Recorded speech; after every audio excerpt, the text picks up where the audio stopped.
Айбанаттардын талашы. Илгери адам ата жаралып, жыл эсебин атоо тууралуу ойлонот экен. А дегенде ар бир жылды жаныбарлардын аты менен атоону чечет. Анан бул оюн бүткүл жаныбарларга жарыя айтып кабарлайт. Жарыя боюнча 13 жаныбар келет.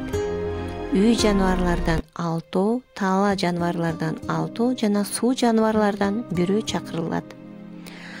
Алар төө, уй, жолборс, коён, балык, жылан, жылкы, кой, маймыл, тоок, ит жана доңуз экен.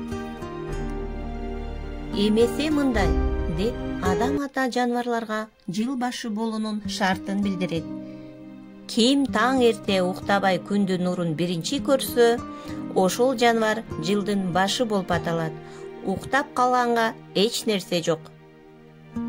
Адам атанын бул сөзүн уккан жаныбарлар: "Мен биринчи болуп күндүн нурун көрөм, мен жыл башы болом" деп өз ара талашышып, баары катар тизилип уктабай таң аттырышат. Баарынан бою бийик төө гана. Менден башка ким жылдын башы боло алмак эле? Менин боюм баарынан бийик, ошондуктан таң эрте күндүн нурун мен гана көрөм деп кыялданат. Бирок күн чыгар кезде көзү илинип уктап кеткенин билбей калат.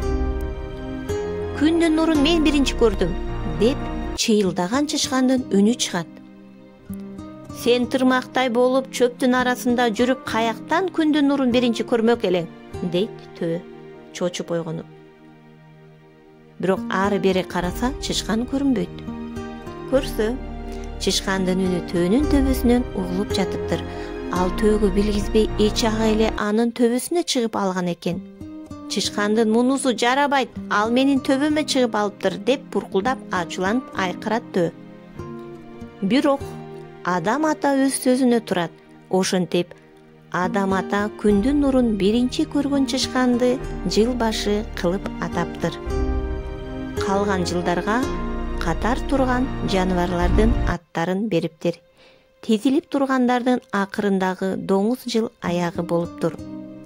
А баягы менин боюм бийик, ошондуктан күндүн нурун мен гана биринчи көрөм, мен жылы башы болом деп мактанган төөгө бир дагы жыл аты тийбей куру калган экен. Ошон үчүн ар ким өзүнүн мүмкүнчүлүгүн карап курулай мактана бербеш керек экен.